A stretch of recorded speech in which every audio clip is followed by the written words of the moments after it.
what would happen if I changed the color of my skin. Would people see me as a different person, or would they know who I was from within? I often wonder what difference it makes if you're black, white, yellow, or red. Or if there was a war, baby, wouldn't we all be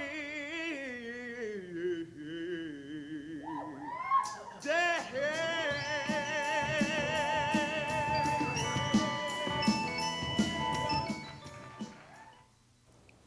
Hi, I'm Dolly Vasta, and welcome back once again to For Art's Sake.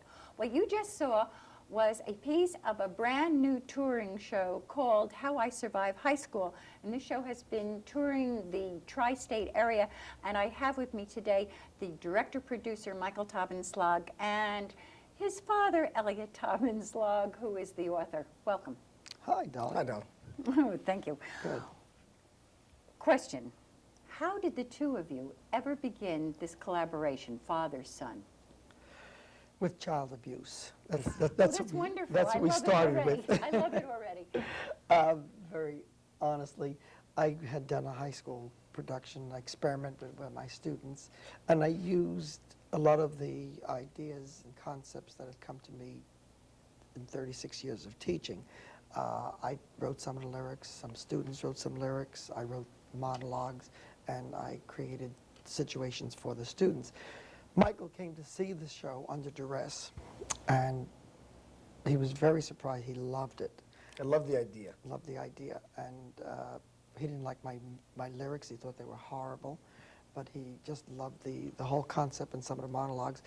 And he said, "Dad, I'd like to take the show and create from this show my own, which I think has a very, very important message, and bring it into the schools in New Jersey, New York, wherever."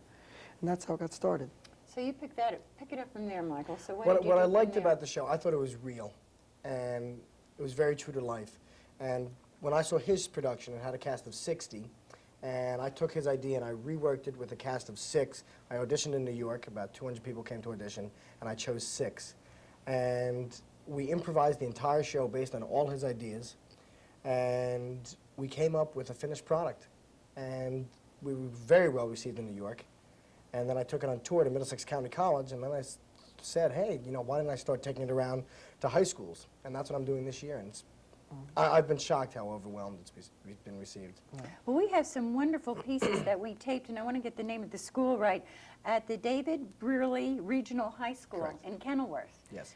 And it was fascinating watching the kids in the audience that day and their reaction to it. And I wouldn't have believed it if I hadn't been seated right in the middle of all of them. And while I'm on the subject, I would also like to thank the staff at the school that day, because they were just marvelous to the crew and myself. The opening number was Wondering. Now, there was another number in that which I'd like to roll, and it's called Lonely. Where did that come from, the idea for that? One never thinks of a teenager as lonely. Oh, you have been in school a long time. Quiet. There are many, many teenagers who are lonely, even those who seem so popular and outgrown. As they particularly get to their senior year, and all of a sudden, they're confronted. Wow, I'm going to be out there. Mom and Dad are no longer really going to pay all the bills and all this responsibility, and the fears of being lonely are very, very true. And of course, at that particular time of life, not everyone has made lasting commitments and so on. God forbid they should. But there's some, they see somebody very popular hugging and kissing in the hallways, and there's somebody, hey, why aren't I doing that? How come I don't have someone? Why can't I have a lasting thing? And it's very normal. There's so many questions. But that song was written by one of Michael's very good friends, Joe Bernetti. And College buddy of mine. Yes, I met him. And are you going to show this song? Yeah. And it's about a boy who sits home waiting for his girlfriend to call. And I myself have been in that situation. And you always hear about the opposite, where the girl waits for the guy's phone call.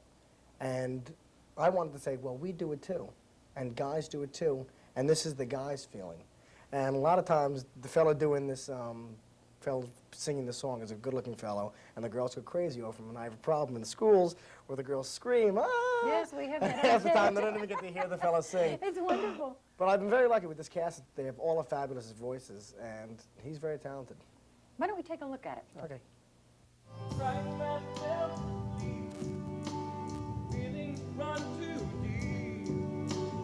Tell me please, when will this yearning end? And if you say, oh boy, the world is just my toy, calm your thoughts and rest your weary head. 'Cause time's too short for you to go on crying. My heart agrees, but still there's no denying. Tonight I'm crying because I'm lonely. I'm so lonely. There's nobody left at home. They've all got up and gone and left me lonely. I'm so lonely. Just wait by the phone. Wonder if I'm alone.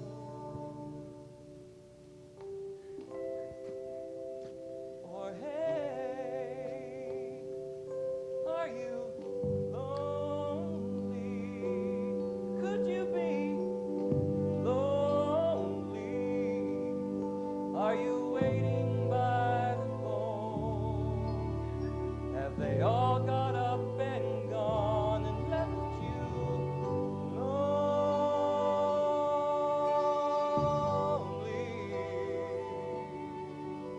Are you waiting by the phone? Feeling so all alone, like me.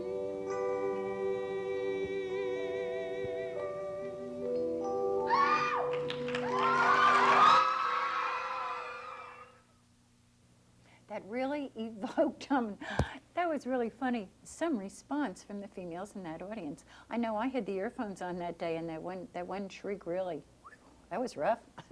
The kids usually, we usually have to add in about an extra minute of the kids applauding after that song the most. And I don't know if it's because of the song or the feeling, but the kids, basically they unite and say, hey, you know, wow, he's going through it. The tough guy at the show is lonely and vulnerable and almost in tears or whatever, and he's one of us. You notice the shadings too. One of the things I noticed sitting there that day were there's so many shadings within the reactions. And where one you would almost hear sniffles from certain parts of the show, and then you would hear maybe a small remark that might be made that was almost cynical. Yes. Do you find that the audiences vary from town to town? No, not from town to town at all. It's the students, and the students vary in the audience. Either they'll take one person's side and they'll fight with the other person. I have one scene where they boo a character off the stage and they cheer the other character. And that's great. And that's exactly what I wanted. I didn't think the kids would take that attitude, but they're like, who are you? Get out of here. Well, you How know, dare you treat somebody like that? And they really empathize with the character, and they know what they're doing is wrong, and they can see it on stage. what fascinates me even more is the fact that they get totally involved. So you get a tremendous amount of audience participation in that. Now, come on, Al, you and I know, are the same age. Now, when we were in school and we were at an assembly program, if we dared to do or to react to anything on stage other than applause, I mean, it was grounds for suspension. There's a difference here. The kids who are screaming out into the audience are talking to the characters. They're not yelling at them. They're agreeing with them or convincing them to do something. No, I'm just talking about the whole difference in television or watching or Right. live watching. A show. There's a tremendous difference today. The viewers in They this become particular involved. product, they become so involved that they are not just watchers, they're doers. They are real, because what they're watching is about them, and so they jump right in. Ellie, you've watched kids for a long, long time. You've been a teacher for 36 years. Right. Do you think it's particularly because of television or because of the times that you can sit in your living room and you can talk? You can talk back to that screen. You can say, I don't agree with you, you yo-yo, whatever you want to say. Now, do you think possibly it's because of this, or is it just that everything is more open today? I think we're living a more informal life, and we feel comfortable making a response. When we went to school, we did what we were told. And I know the school I went to, they said, behave yourself, so I behaved myself. Yeah, there was never... Right, there was no question That's about it. right, you never said no. But today, I think we give young people an opportunity to express themselves a lot more, and I think it's good. I know I have a story about that. When I opened the show in New York at the Jan Hus Playhouse, it was geared as a Remember When show because I had mostly adults attend. Right. And a grandmother came over to me, and she was around in her 70s, and she said to me, she goes, you know, nothing has changed. She goes, right now, these kids are 18, 19-year-old students on stage, and nothing has changed because I had the exact same feelings when I was a teenager. And all my sons and all my grandchildren make me feel old.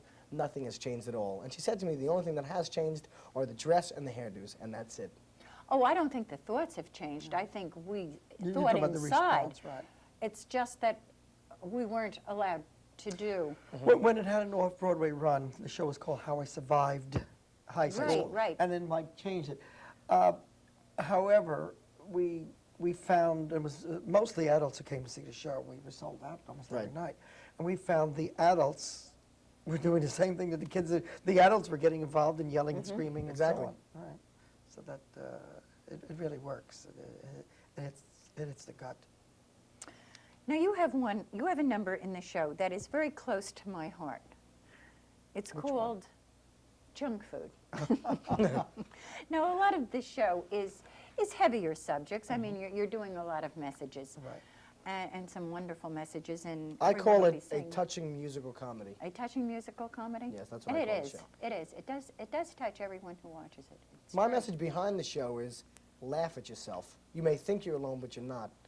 And when I directed it, that's what I'm trying to get across. If you can see yourself on stage, and if you can laugh at the situation, you can laugh at yourself, and life will be easier. Well, I think that's why Dolly liked junk food. That's so why I much. like junk food. Because we're all That's involved right. in it. We're all involved in We junk all like to food. pig out. We all like to pig out. That's right. And if you're not supposed to have it, that's exactly it's what you better want at for that you, moment.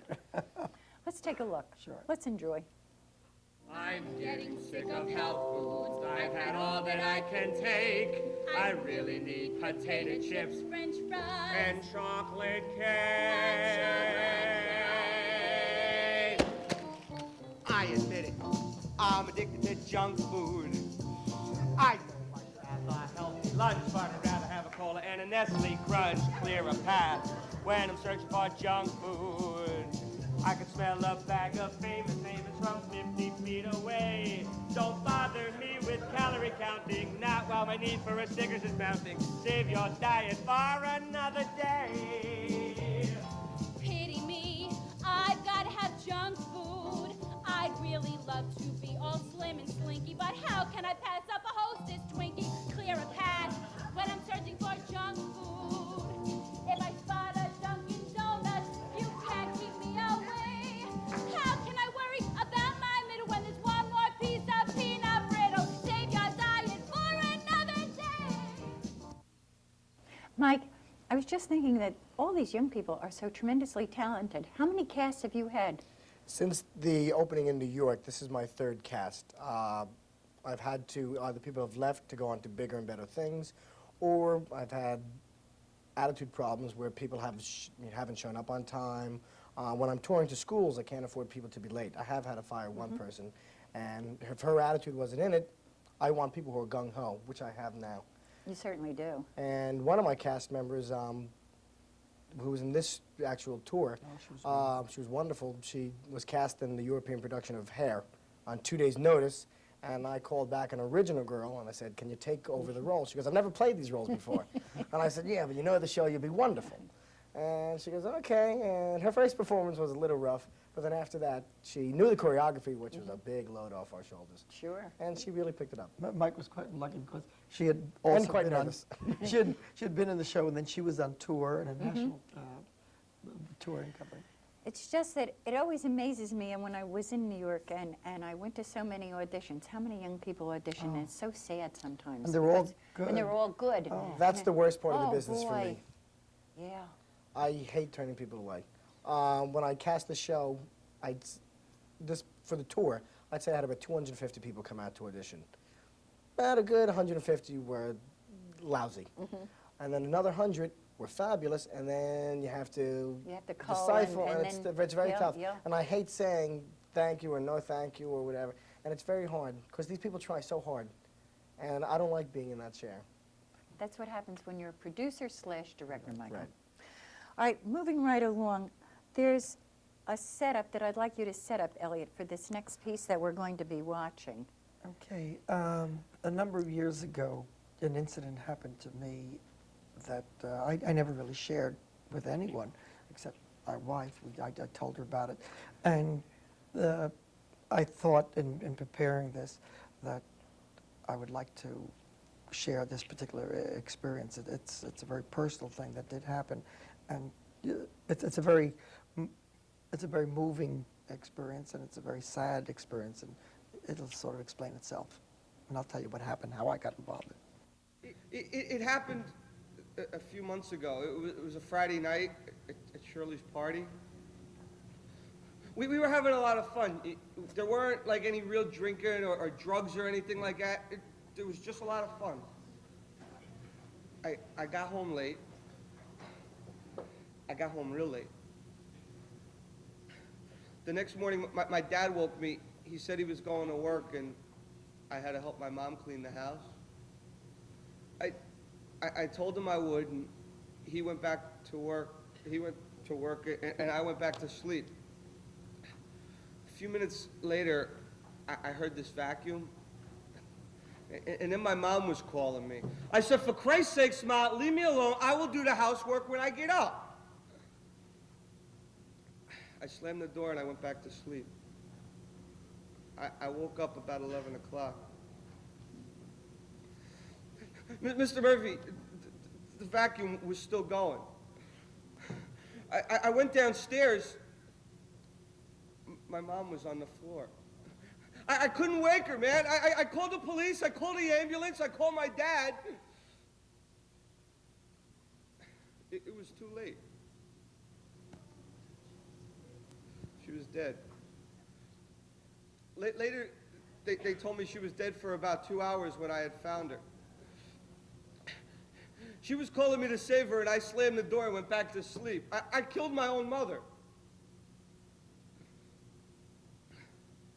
I never told my dad. I needed to tell somebody. I needed to tell you. I went to the guidance office, and they told me you were in the cafeteria. So I went there. But you were hanging out talking with all those other guys, and you were laughing. Man, I needed you when you were laughing. I hated you. There was an apple on the table. I threw it at you. I needed you. Please don't tell my father, Mr. Murphy. The incident happens to be true, except that it wasn't a young man, it was a young girl, and it wasn't a guidance counselor. I was the teacher. I was having class in the auditorium, and I was explaining something, and I demonstrated something, and the class was laughing, and I started laughing. And all of a sudden, this girl walked halfway down the aisle and took an apple and just threw it at me as hard as she could, banged into my shoulder, and it really hurt. And I said, what? You know, I jumped. 2 or 3 kids went after her, and I went, and she came back, and I said, what in the world did I ever do to you to want to hurt me? By this time, the bell had rung, the other kids dispersed, and she said, you were happy. You were laughing. And I'm so miserable. And she said, I've just got to tell somebody. I've got to tell somebody. And she told me the story that she had gone to sleep. She'd come home from the party very late, late the night before, and her mother had a heart attack, and her mother was calling to her, and she said, I'll do it later, Ma. Slammed the door, and when she woke up, her mother was dead. And she never told her father that story. And I saw she needed help, and so we did talk for a while. Then I took her over to the guidance counselor, and the guidance counselor got her help with her family and so on. Things got much, much better, and I helped her out in that way. You must have felt particularly bad. I know you, and you have such a kind heart that it must have really bothered you for a while. It was. But I felt very good that she came to me. And thank goodness I didn't just overreact and say, you threw an apple at me, you're getting suspended. And I realized that nobody does that without something. It was just a sign. And when she threw the apple at me, she was really calling to me, help me, help me. Right. And I was smart enough to help her. Well, you know, our next piece, I really wrestled with whether to show this or not, because this is funny. I think it's one of the funniest pieces in the entire show. It's also what I would say is a smidge controversial. And I said, oh, let's do it. And we'll talk about it afterwards and see what kind of a reaction you got. Let's just roll it and see what happens. I just read a survey that proves that most teenagers are just like me. I admit it, I'm horny.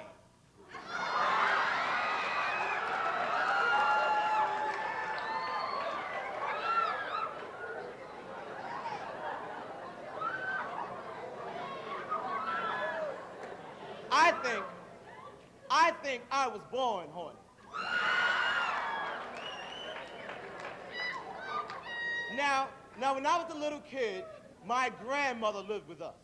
And she was always dragging me to this preacher who thought that if you enjoyed something, it was sin. Didn't make no difference what it was. If it was good, it was sinful. He used his Bible like somebody else would use a machine gun. Mow it down. Now, he had this one big thing about sex. He said that's what was making us go straight to the devil.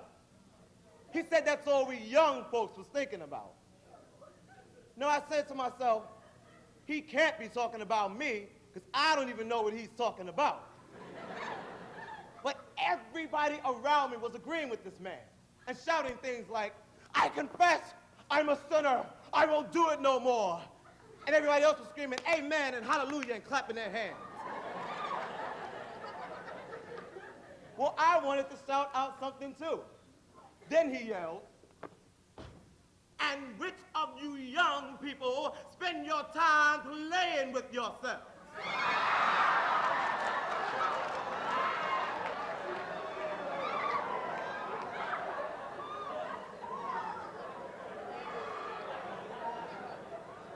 Now, I knew he was calling out to me. Because we had a swing set out back. And when nobody was home, I'd be on that swing playing all by myself. So I yelled out hard as I could, I confess!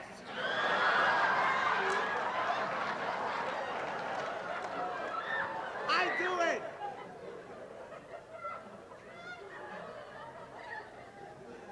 Well, nobody clapped. And everybody just got quiet and looked at me. Then the preacher said, how old are you, child? 8. And how long you been playing with yourself? Now, I was the center of attention and I loved it. So I smiled and said, a long time. Then all hell broke loose. The preacher started moaning and groaning like he was in pain. We got to save this child before he falls into the pit. We got to pray for him. And everybody started clapping and shouting and singing, and the preacher was pointing his finger at me saying, boy, do you want to go blind? Do you want hair to grow on the palms of your hands?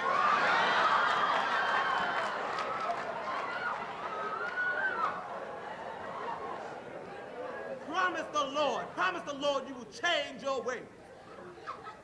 Well, I didn't want none of that stuff to happen to me. So I promised I would never do it again. And I thought to myself, holy moly, I ain't never going near that swing again. Later on, when I was about 12 or 13, I found out what that preacher was really talking about. And you know, he may be a very wise man and all, but I ain't blind yet. I'm going to have to do a wrap on this really fast if we want to get this last number in. But I wanted to say that if anyone was interested in a perfectly wonderful show for high schools, it's called How I Survive High School. And they can get a hold of you at area code 201-249... 5030. 5030? Correct, that's the office number. That's the office number. Repeat it. 201-249-5030. Very good. Okay, I want to thank the two of you for coming. Thank you, It was Dolly. Thank you for having I had a us. good time. And it was great. Okay, And thanks. your show was wonderful. Oh, And I thank you. love you both. And we're going to go out. Thanks to all of you for watching. Don't touch that dial, because we're going to go out with the ending song called Life. That's what it's all about. Take care. I'll see you next month.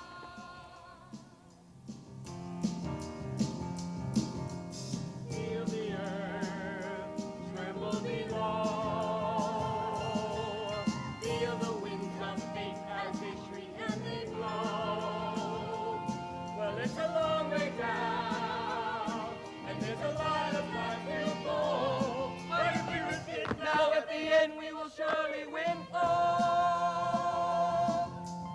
much like babies quickly maturing. Sometimes it's fun, but most often it's boring. Open assortment of collars and tights, waiting to taste it, just waiting to taste it. So close to you, taste it, it's fine. If I look straight ahead, I can see the light at the end of the tunnel, at the edge of my side.